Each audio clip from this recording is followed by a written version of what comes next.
reading from the book of Mark.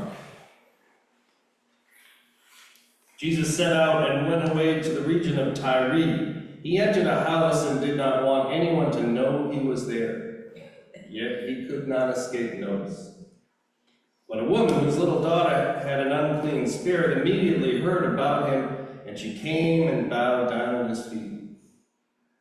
Now the woman was a Gentile, a Syrophoenician origin. She begged him to cast the demon out of her daughter. He said to her, "Let the children be fed first, for it is not fair to take the children's food and throw it to the dogs." But she answered him, "Sir, even the dogs on the table eat the children's crumbs." Then he said to her, "For saying that, you may go. The demon has left your daughter." So she went home, found the child lying in bed, and the demon gone. Then he returned from the region of Tyre and went by way of Sidon towards the Sea of Galilee in the region of Decapolis.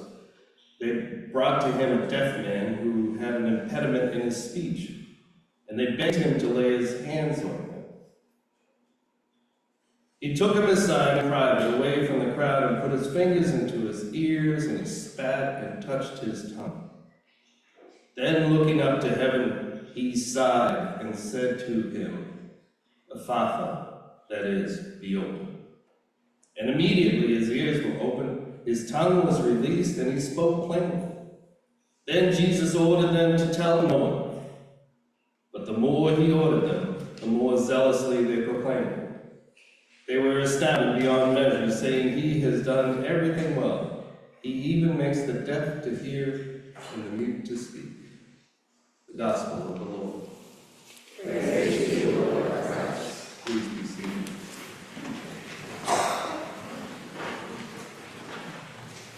May the words from my mouth and the meditation of my heart be always acceptable to you, my love, my strength, and my Redeemer. Amen. Thank you all for being here. If you're a true New Englander, you say, "Oh, this is wonderful here, it's beautiful, and it's cool." But I don't want summer to be over. But it's much nicer to be up here and comfortable than or in the sun, I should say.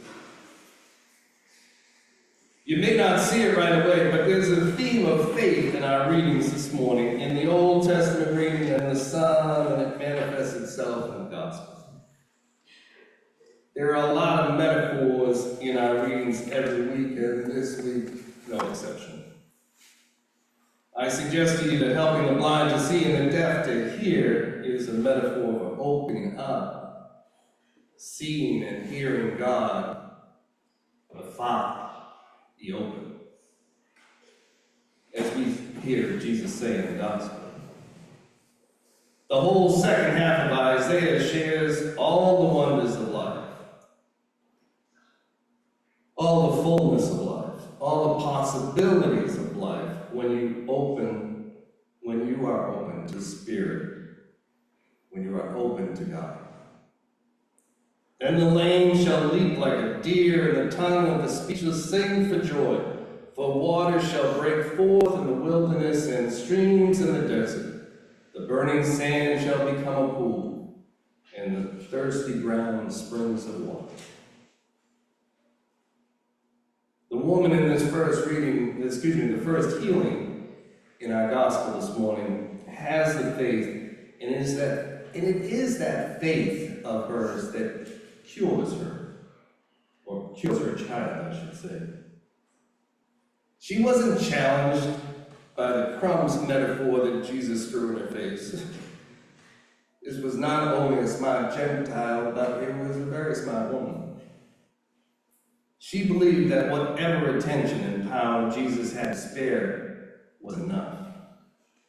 She knew all she needed was the crumbs.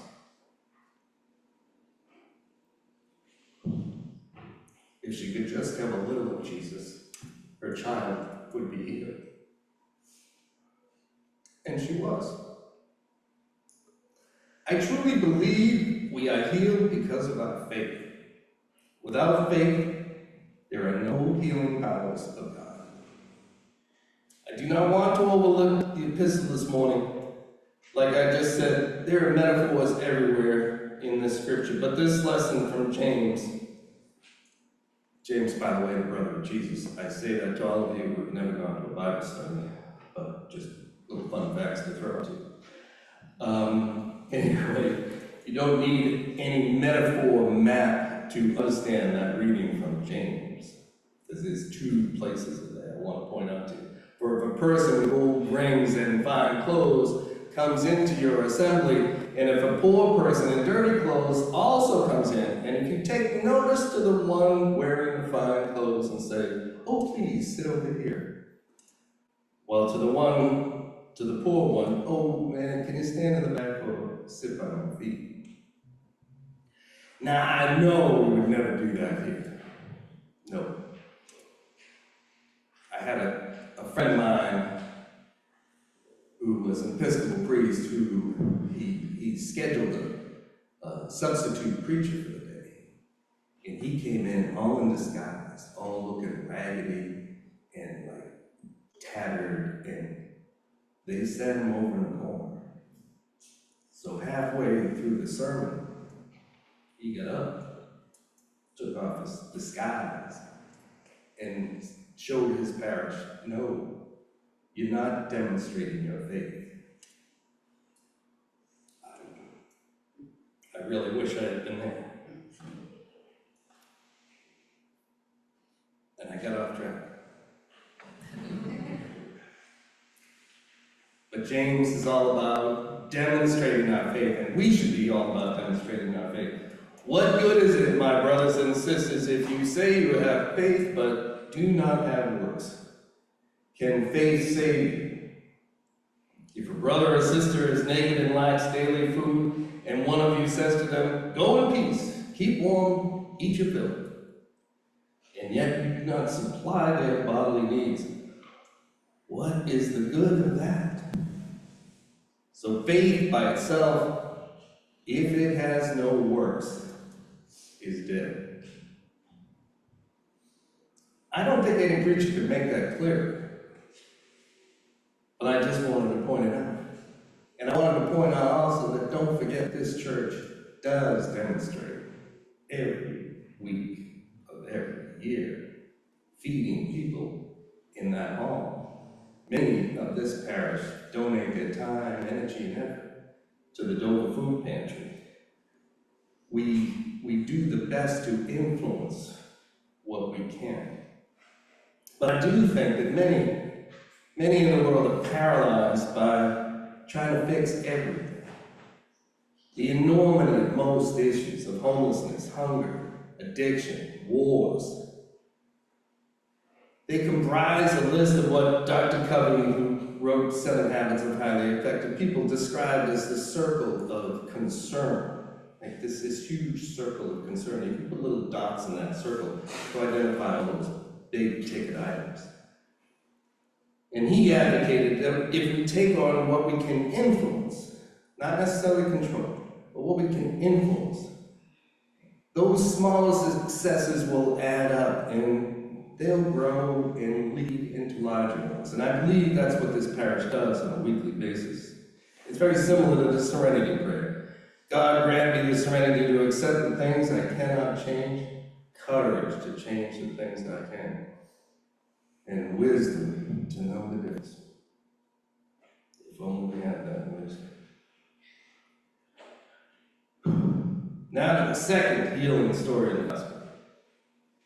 I don't remember when it happened, but back in the day, I've been married for a long time. And many people don't believe my wife really is alive, but she is. It's all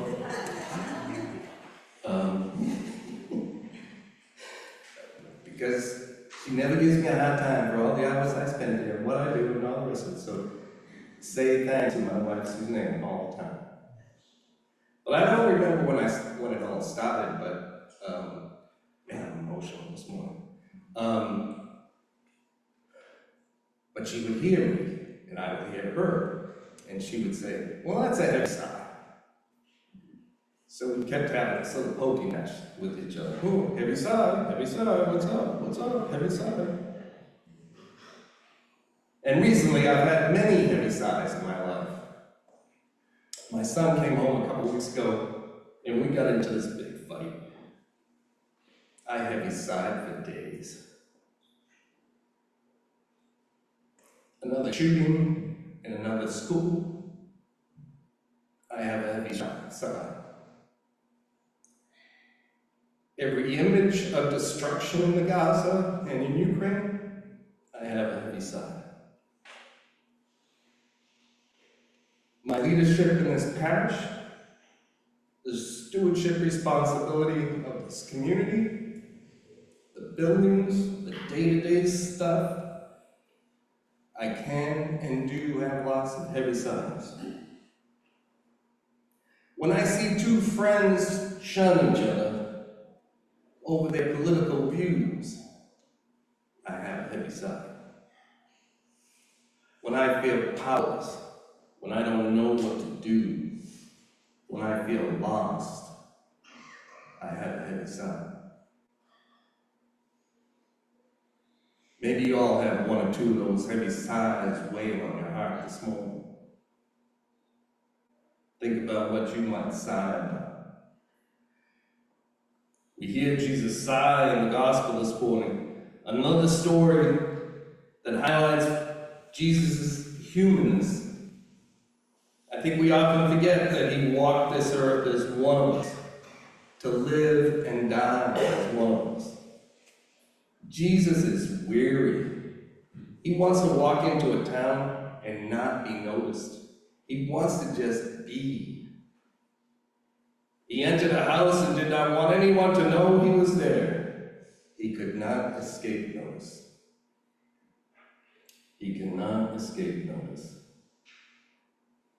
He is likely weary. He is likely overwhelmed. You know how that feels. You've had those days when you just want to come home and drop into that chair and sigh. You've had those days when the phone rings or the ding, ding, ding from your email alerts or your text alerts keeps going up and you say, oh my word, what's next? You have a heavy sigh. He might be sighing, wondering if he has what it takes to carry his cross. Maybe he's sighing because he's tired and just wants to be left alone. But that can't happen. He can't be alone. He can't rest.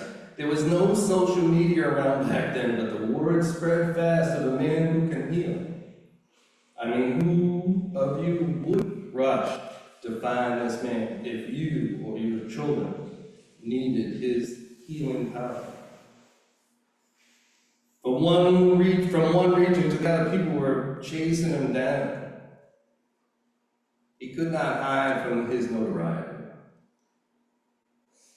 So when they brought to him a deaf man to heal, he took him off privately, and then looking up to heaven, he sighed. He sighed. Just like you, just like me. As I look back at my recent sighing, I ask myself, and I have this conversation also, hey self, what's up with all this? Why the sigh? And it came down to frustration and resignation. For me anyhow. Frustration with my son, frustration with balancing priorities, frustration with red versus blue and the total lack of gray in our political discourse. Resignation to a lot of what is out there, from wars to safety in the classroom. My sighs are a reflection of it is kind of what it is. The root of both of these feelings, I think, is the notion of shutting down something. It's either someone or something. Is a closing out in me, a blocking, whether it's a relationship or a process, whatever.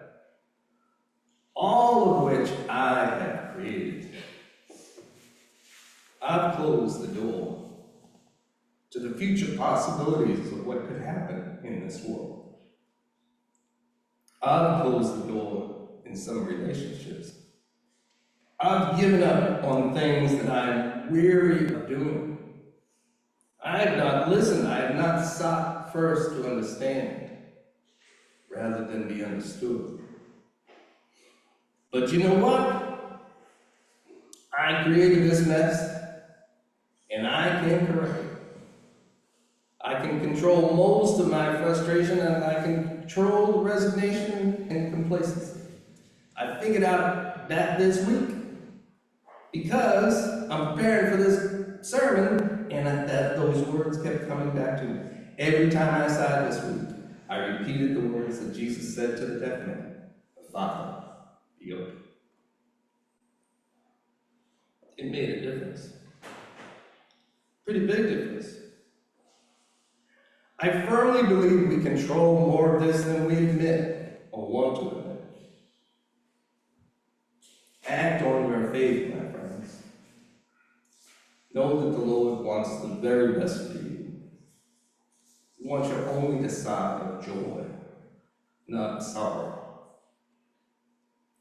Know that the Lord wants to set you free and wants you to be open. The Father.